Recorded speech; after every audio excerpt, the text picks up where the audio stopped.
Okay, in this video I'm going to be giving you an idea of how to swing a kettlebell properly.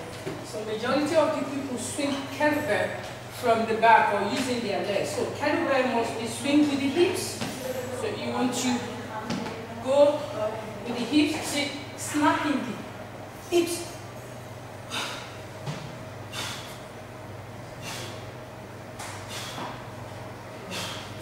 Okay, so we'll make it a bit easier again.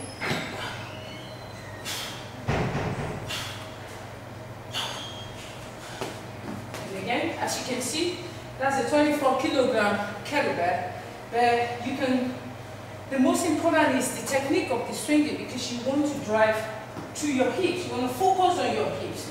So you're going down.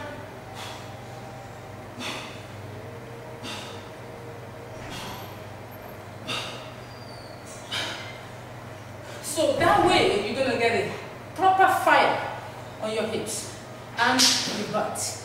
Enjoy.